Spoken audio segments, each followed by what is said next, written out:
ஒரு 30,000 சம்பாதிக்கிறாங்க, ஒரு கையில் ஒரு 10,000 ரூபா இருக்குன்னா அந்த மொத்த பணத்தையும் போய் நிறைய பேர் அதில் போய் முடக்கிறாங்க. இது வந்து சரியான ஒரு அணுகுமுறை இல்லை. நீங்கள் கடைக்கு போனீங்கன்னா 1 கிராம் கீழே தருவாங்க, இல்லை 1/2 கிராம் தருவாங்களோ என்னமோ, அது கீழே வாங்க முடியாது உங்களால். ஆனால் டிஜிட்டல் கோல்டில் நீங்கள் 100 ரூபா கூட சேவ் பண்ணலாம். டிஜிட்டல் கோல்டில் வாங்குறீங்க இல்லையா, உங்களுக்கு நீங்கள் பணத்தை கொடுத்தோன்னே அலோகேட் பண்ணுவாங்க. ஆனால் அந்த பிளாட்ஃபார்ம் 4,000 ரூபாய்க்கு போட்ட அப்பார்ட்மெண்ட்டு 4 வருஷத்தில் 4,500 ரூபா இருக்கும். ஆனால் நீங்கள் வாங்கின காஸ்ட்டு 6,000 6,500 இருக்கும். நீங்கள் ஒரிஜினலாக போட்ட காஸ்ட்டை அவங்க பார்க்க முடியும். எனக்கு தெரிஞ்சு இங்கேருந்து ஒரு 10 வருஷம் கழிச்சு அக்ரி லேண்டுக்கு ஒரு பெரிய டிமாண்ட் ஏற்படுங்கிறது என்னுடைய கணிப்பு. எஸ்ஐபியில் எதில் இன்வெஸ்ட் பண்ணால் உங்களுக்கான க்ரோத் வரும்? எந்த ரெக்குவயர்மெண்ட்டுக்காக பணம் தேவை, இது எல்லாம் பொறுத்து தான் அந்த ஃபண்ட் சஜஷனை பண்ண முடியும். 4,000 ஃபண்ட் இருக்கும்பொழுது ஒரு தனிநபருக்கு என்னால் எப்படி ஒரு ஃபண்டை சொல்ல முடியும்? அந்த மாதிரி யாராவது சொல்கிறாங்கன்னா அது தப்பு. மெரிபா பன்னீர் சோடா, ஐ ட்ரஸ்ட் மெரிபா. ஆச்சி அதிரசமா விடுங்க, கையில தட்டி சூடான எண்ணெயில பொரிச்சா அதிரசம் ரெடி.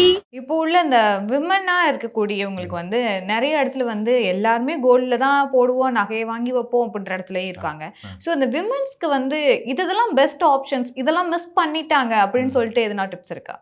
இல்லை, இதை மிஸ் பண்ணிட்டாங்க அப்படின்னு சொல்லல. இப்போ விமன் வந்து அவங்க இண்டிபெண்ட்டாக அவங்க முடிவெடுக்கக்கூடிய ஒரு கேப்பபிலிட்டியில் இருக்கிற பட்சத்தில் இந்த லாஸ்ட் 2 வருஷம் கோல்டு ப்ரைஸ் வந்து எனக்கு தெரிஞ்சு ஒரு டிட்டரண்ட். அவங்களுடைய ஃப்யூச்சர் லைஃபுக்கு இதே கோல்டில் போய் எல்லாரும் போய் ஒரு சிட்டோ இல்லை வந்து ஒரு சேவிங்ஸ்லேயோ அவங்க போய் எல்லா பணத்தையும் அவங்கள்ட்ட மாதம் ஒரு 30,000 சம்பாதிக்கிறாங்க, ஒரு கையில் ஒரு 10,000 ரூபா இருக்குன்னா அந்த மொத்த பணத்தையும் போய் நிறைய பேர் அதில் போய் முடக்கிறாங்க. இது வந்து சரியான ஒரு அணுகுமுறை இல்லை. ஏன்னா நெக்ஸ்ட் ஒரு 5 வருஷம் நீங்கள் ரிட்டர்ன் வரல அப்படின்னு சொன்னால் அந்த பணம் சேமிக்கிற பணம் எல்லாமே வேஸ்ட்டாக போயிடும். அந்த மாதிரி போகும்பொழுது சேமிப்புங்கிற ஒரு விஷயத்தை பார்த்தாலே ஒரு அலர்ஜிக்காக சில பேர் போவாங்க. அதனால நான் ஏற்கனவே சொன்னது மாதிரி சில்வரோ கோல்டோ உங்கள் மொத்த பணத்தில் ஒரு 5% 10% வச்சுக்கிறதுல தவறு இல்லை. 10,000 ரூபா உங்களால் சேமிக்க முடியுதா மாதத்தில், ஒரு 1,000 ரூபா கோல்டில் போடுங்க, 2,000 ரூபா கோல்டில் போடுங்க, அதுக்கு மேலே போடாதீங்க. ஓகே. ஸோ இதை தான் நான் வந்து அவங்களுக்கு இருக்கக்கூடிய ஒரு சின்ன சஜஷனாக நான் சொல்லுவேன். ஓகே. இப்போ விமன் சொல்லும்போது அவங்க பெரும்பாலாக இருக்கக்கூடிய விமன்ஸ் என்ன பண்ணுறாங்கன்னா இந்த மகளிர் குழுவில் போகிறது, இந்த சீட்டு கட்டுறது, இதில் மாதம் மாதம் தவணைகளாக அது பண்ணுறது, ஒரு கடனை மொத்தமாக வாங்கிட்டு மாதம் மாதம் வந்து கட்டுறது, இதெல்லாம் பெஸ்ட், இதெல்லாம் சரியான தேர்வு முறை தானா இவங்க லைஃப் ஸ்டைலில்? இப்போ வந்து ஒவ்வொருத்தர் தேவைக்கேற்ப அந்த மாதிரி தள்ளப்படுறாங்க. அவங்களுக்கு வந்து அந்த சூழ்நிலை வந்து அந்த மாதிரி அவங்கள தள்ளுறதுக்கான ஒரு வழியை ஏற்படுத்தி கொடுக்குது. இப்போ சிட்டுலலாம் பார்த்தீங்கன்னா பெரிய ரிட்டர்ன் கிடையாது. சிட்டுலையும் எவ்வளோ பேர் ஏமாற்றிட்டு போகிறாங்க அப்படிங்கிற ஒரு விஷயத்த நம்ம பார்க்குறோம், டெய்லியும் நம்ம பார்க்குறோம். இந்த சிட்டில் வந்து ரொம்ப ஒரு சிட்டுங்கிறது ரெகுலேட்டட் விஷயம் கிடையாது இல்லையா. எனிதிங் விச் இஸ் அன்ரெகுலேட்டட், நீங்கள் அந்த விஷயத்தில் நம்ம போனோம்னா ரிஸ்க் வந்து ரொம்ப அதிகம். இப்போ சமீபத்தில் பார்த்தீங்கன்னா டிஜிட்டல் கோல்டு வந்து செபி வந்து ஒரு பெரிய நோட்டிஃபிகேஷன் கொடுத்துருக்காங்க. எல்லா இந்த பிளாட்ஃபார்ம்ஸ் இருக்குது பார்த்தீங்களா, இந்த ஃபின்டெக் பிளாட்ஃபார்ம்லலாம் வந்து டிஜிட்டல் கோல்டு வாங்குறதுக்கு அலோவ் பண்ணுறாங்க. நீங்கள் வந்து 100 ரூபாய்க்கு கூட கோல்டு வாங்கலாம்.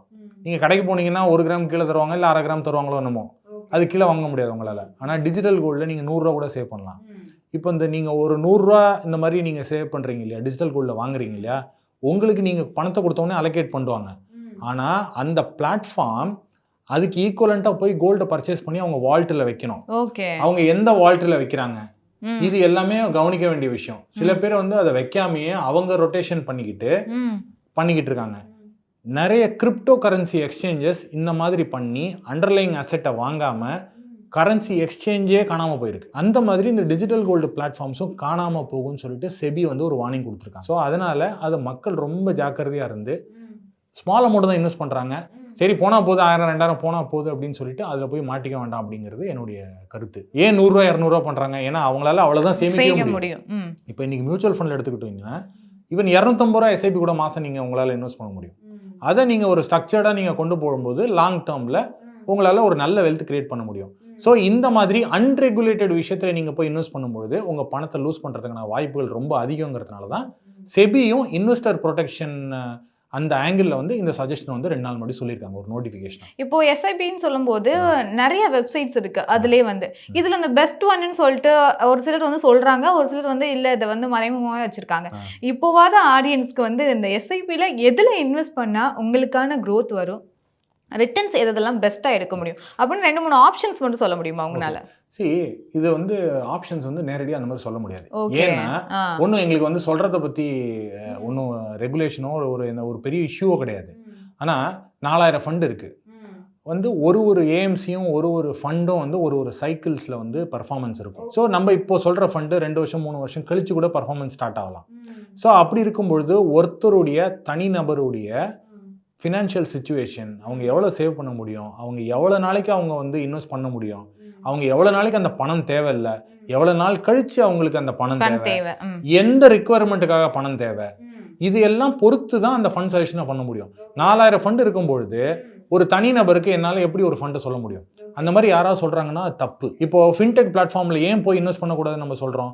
இதுதான் காரணம். அவங்க ஃபின்டெக் பிளாட்ஃபார்மில் நான் 1000 ரூபா போட போகிறேன், எனக்கு எந்த ஃபண்டை கொடு அப்படின்னு சொல்லி சஜஷன் கேட்டோம்னா, இந்த லாஸ்ட் 1 இயரில் இந்த ஃபண்ட்லாம் இன்வெஸ்ட் பண்ணியிருக்கு, நல்ல ரிட்டர்ன் கொடுத்துருக்குன்னு சொல்லி அது ஒரு டீட்டெயிலில் கொடுக்கும். உடனே அதில் போய் மாட்டிக்கிறாங்க. சரிங்களா? ஸோ போன வருஷம் ஹையாக இருந்தது, இன்வேரியபிளி இந்த வருஷம் லோவில் போகுது. ஸோ அந்த மாதிரி ஒரு சைக்கிளில் போகும். ஸோ அதுக்கு என்னென்னா ஒரு ஃபினான்ஷியல் அட்வைசர், எவ்வளோ ஃபினான்ஷியல் அட்வைசர் இருக்காங்க, அவங்கள்ட்ட தனியாக உட்காந்து ஈவன் நீங்கள் 1000 ரூபா 2000 ரூபா நீங்கள் மாதம் போட்டாலும் அவங்க வந்து அந்த இன்வெஸ்ட்மெண்ட்டுக்கு உங்களுக்கு கைட் பண்ணுவாங்க. அப்படி இருக்கும்பொழுது தனிநபர் அவங்கள்ட்ட உட்காந்து அந்த டீட்டெயிலில் உங்களுடைய சுச்சுவேஷன் எக்ஸ்பிளைன் பண்ணி, உங்களுடைய அசெட்ஸ் என்ன, லைபிலிட்டிஸ் என்ன, கடன் ஜாஸ்தி இருக்கா, அசெட்ஸ் இருக்கா, ஃபேமிலியில் எவ்வளோ பேர் இருக்காங்க, இதை பேஸ் பண்ணி ஒரு போர்ட்ஃபோலியோவை அவங்க கொடுப்பாங்க. அதில் இன்வெஸ்ட் பண்ணி அவங்க பண்ணும்பொழுது ஒரு ஸ்ட்ரக்சர்டு மேனரில் இது வந்து நல்லாயிருக்கும். சின்ன எக்ஸாம்பிள் நான் சொல்கிறேன். இப்போ செபி நடுவில் வந்து ஒரு டேட்டா எடுத்தாங்க.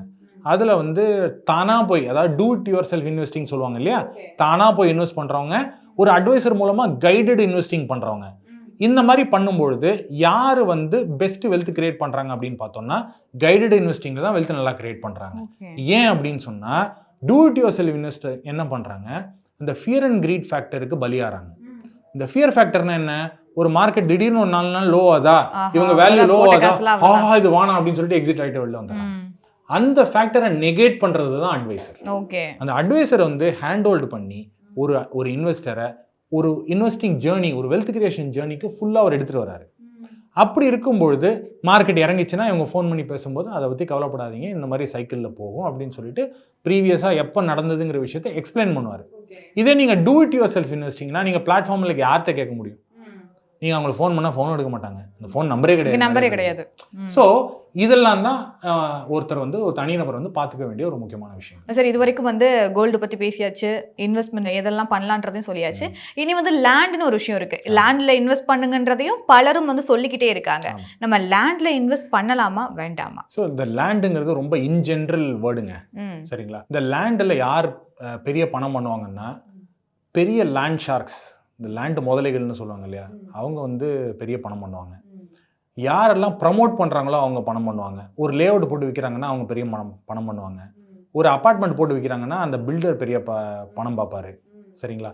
ஸோ இது வந்து ஒரு அப்பார்ட்மெண்ட் போட்டு விற்கிறாருன்னா அவர் குறைஞ்சபட்சம் ஒரு அமௌண்ட் வாங்கி அதை டெவலப் பண்ணி அப்ரூவல் வாங்கி எல்லாம் பண்ணி கன்ஸ்ட்ரக்ட் பண்ணி விற்கிறாரு. அதில் போய் நம்ம அப்பார்ட்மெண்ட் வாங்கினோம் அப்படின்னு சொன்னால் நம்மளுடைய விலை கிட்டத்தட்ட 10 வருஷம் கழிச்சு தான் நமக்கு அந்த காஸ்ட்டே கவர் ஆகும். நீங்கள் வாங்கும்பொழுது பேசிக் காஸ்ட்டு, அதுக்கப்புறம் ஃப்ளோர் ரைஸ் சார்ஜஸ்னு ஒரு சார்ஜஸ் போடுவாங்க. நான் சொல்கிறது அப்பார்ட்மெண்ட் மட்டும். லேண்டை பற்றி நம்ம பார்ப்போம். ஃப்ளோர் ரைஸ் சார்ஜ்னு ஒரு அப்பார்ட்மெண்ட் ஒரு ஃப்ளோர் இன்க்ரீஸ் ஆகிறதுக்கு ஒரு அமௌண்ட் இன்க்ரீஸ் பண்ணி போடுவாங்க. அதை தவிர வந்து ஜிஎஸ்டி பேமெண்ட் இருக்கும். அதை தவிர கிளப் ஹவுஸ் இருந்துச்சுன்னா கிளப் ஹவுஸ் சார்ஜஸ் போடுவாங்க. கார் பார்க் இருந்துன்னா கார் பார்க் போடுவாங்க. இந்த மாதிரி ஒரு 5-6 சார்ஜஸ் போட்டு ஒரு 4000 ரூபா ஸ்கொயர் ஃபீட் அப்படின்னு சொன்னால் மொத்த காஸ்ட் ஆவரேஜாக ஒரு 6500 கொண்டு வந்து நிற்பாங்க. ஓகே, 2500 ரூபாய் எக்ஸஸா, 50% இன்வேரியபிளி எக்ஸஸ் ஆகும் உங்களுக்கு. இந்த மாதிரி அவங்க பண்ணும்பொழுது அந்த ப்ரைஸை வந்து ஒரு 4 வருஷம் கழிச்சு விற்றாங்கன்னா 4000 ரூபாய்க்கு போட்ட அப்பார்ட்மெண்ட்டு 4 வருஷத்தில் 4500 ரூபா இருக்கும். ஆனால் நீங்கள் வாங்கின காஸ்ட்டு 6000-6500 இருக்கும். என்றைக்கும் வந்து நீங்கள் ஒரிஜினலாக போட்ட காஸ்ட் அவங்க பார்க்க முடியும். இதுதான் இன்றைய சூழலில் அப்பார்ட்மெண்ட் வாங்கினவங்களுடைய நிலைமை.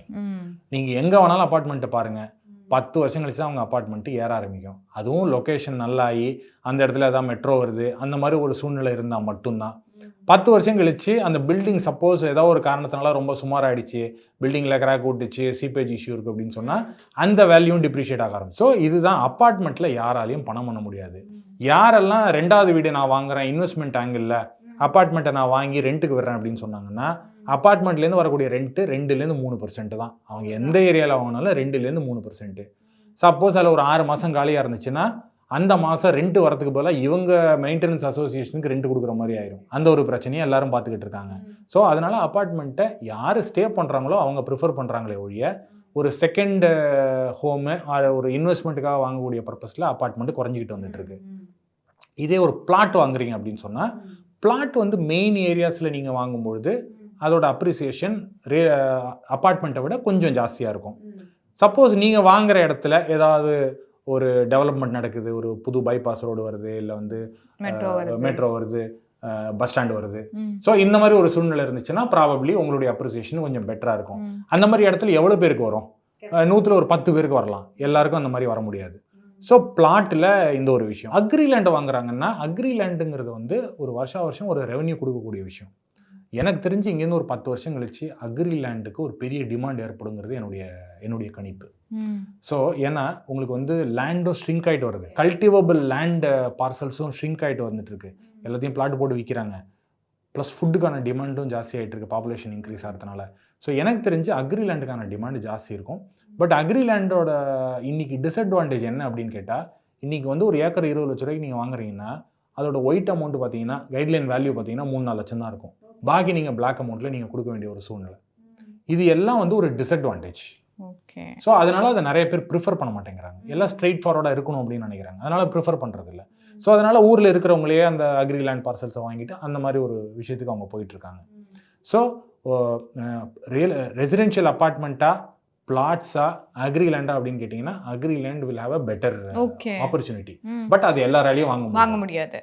ஸோ வாங்கினாங்கன்னா அவங்க போய் அதில் இருந்து அவங்க அக்ரிகல்ச்சர் பண்ணாங்கன்னா it is beneficial.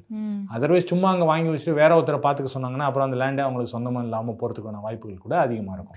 Correct. So இதுதான் இன்னைக்கு ரியல் எஸ்டேட்டில் இருக்கக்கூடிய ஒரு சிம்பிளான விஷயம். இப்போ இந்த real estate and apartment and லேண்டுன்னு சொல்லி பேசும்போது இப்போ ஒரு யங்ஸ்டர்ஸாக இருக்காங்க, ஒரு 30 இல்லை 30+ இருக்கக்கூடிய ஒரு கப்புள்ஸ் வந்து ஒரு வீடு வாங்கலான் இருக்காங்க. அது அவங்க அப்பார்ட்மெண்ட்டாக வாங்கினா பெஸ்ட்டா இல்லை வில்லா மாதிரியான இடங்கள்ல வாங்கினா பெஸ்ட்? ஸோ இன்னைக்கு வந்து இந்த இண்டிபெண்டன்ட் ஹோம்ஸ் கோவிடுக்கு அப்புறம் எஸ்பெஷலி இந்த independent home and villa concept கொஞ்சம் டெவலப் ஆகிட்டு வந்துட்டு இருக்கு. முன்னாடி அந்த அளவுக்கு இல்லை, இப்போ இது கொஞ்சம் நிறைய பேர் அதை ப்ரிஃபர் பண்ணுறாங்க. ஸோ அப்படி இருக்கும்பொழுது அதை வந்து அவுட்ஸ்கர்ட்ஸ், அதாவது outside Chennai or outside key metros and Tier 1 Tier 2 cities தாண்டி போனால் தான் அவங்களால அந்த லேண்ட் பார்சலை வாங்க முடியுது. ஓகே. இப்போ நீங்கள் ப்ரைம் ஏரியாவில் வாங்கும்பொழுது அதோட ப்ரைஸ் ஜாஸ்தி இருக்குது. ஈவன் நீங்கள் ஒரு 1/4 கிரவுண்டு நீங்கள் இடம் வாங்கணுன்னாலும் அதோட ப்ரைஸ் வந்து ரொம்ப ஜாஸ்தியாக இருக்கும். அதை தவிர நீங்கள் வந்து சிட்டியில் வாங்குறீங்கன்னா அதுக்கு அப்ரூவலுக்கு போகணும், அங்கே இருக்கக்கூடிய லோக்கலில் இருக்கிறவங்க எல்லாரையும் கவனிக்கணும், இந்த மாதிரி நிறைய பிரச்சனைகள் வர்றதுனால அவங்க விரும்புறது இல்லை. சிட்டியில் வந்து முக்கால்வாசி பேர் என்ன பண்ணிடுறாங்க, ஈவன் பெருசாக அவங்களால பணம் கொடுத்து கட்ட முடியுங்கிற இருக்கவங்க கூட ஒரு பெரிய ஒரு லக்ஸுரி அப்பார்ட்மெண்ட் கம்யூனிட்டியில் போய் வாங்கிடுறாங்க. ஊரில் வந்து இது எல்லாமே ப்ரிஃபர் பண்ணுறாங்க, தனியாக ஒரு வீடு இருக்கணும் அப்படின்னு நினச்சிக்கிட்டு அவங்க இடத்த வாங்கிட்டு வீட்டில் கட்டிக்கிட்டு பண்ணுறாங்க.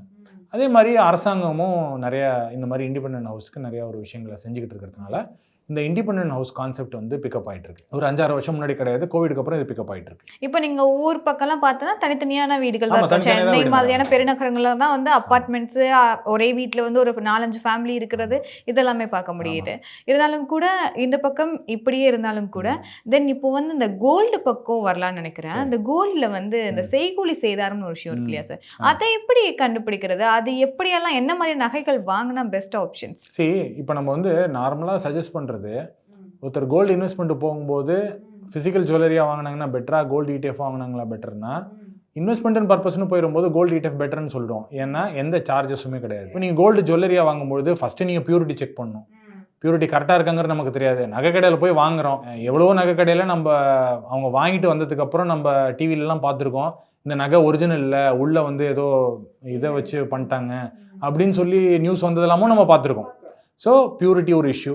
ரெண்டாவது மேக்கிங் சார்ஜ், அது அவங்களுடைய அந்த நகை கடை நடத்துகிறவங்க அவங்க ஏசி போடுறாங்க, பெரிய ஒரு ப்ராமினெண்ட்டான இடத்துல லேண்ட் வாங்கி வச்சுருக்காங்க, அவங்க ரெண்ட்டு கொடுக்கணும், கரண்ட் கொடுக்கணும், அதுக்கு ஒரு 9-10% அவங்க மேக்கிங் சார்ஜ் போடுவாங்க, அதை நம்ம கொடுக்க வேண்டிய சூழ்நிலை. ப்ளஸ் 3% GST கொடுக்கணும். இது எல்லாம் கொடுத்து லாஸ்ட்டு 2 வருஷம் மாதிரி எல்லா வருஷமும் கோல்டு ஏறிச்சுன்னா மீனிங்ஃபுல் ஃபிசிக்கல் கோல்டு வாங்குறதுக்கு. அப்படி இல்லைனா சிம்பிளாக ETF வாங்கி வச்சுக்கிட்டாங்கன்னா எந்த பிரச்சனையும் கிடையாது, என்றைக்கு வேணாலும் அவங்க விற்றுக்கலாம். ஸோ இப்போ சில பேர் என்ன சொல்லுவாங்க, ஃபிசிக்கல் ஜுவல்லரி தான் வந்து லிக்விடிட்டிக்கு ரொம்ப நல்லது அப்படிம்பாங்க. கோல்டு ETFலையும் லோன் சில பேர் கொடுக்குறாங்க, நிறைய பேர் லோன் பிளாட்ஃபார்ம்ஸ் வந்து கோல்டு ETFக்கும் கொடுக்குறாங்க. ஸோ அதனால் அதை ப்ரிஃபர் பண்ணிட்டு போகலாமே. நிறைய கருத்துக்களை எங்ககிட்ட பகிர்ந்துக்கிட்டேன். நன்றிகள் சார். Thank you sir. மெரிபா பன்னீர் சோடா, I trust மெரிபா. ஆச்சி அதிரசமா விடுங்க, கையில தட்டி சூடான எண்ணெயில பொரிச்சா அதிரசம் ரெடி.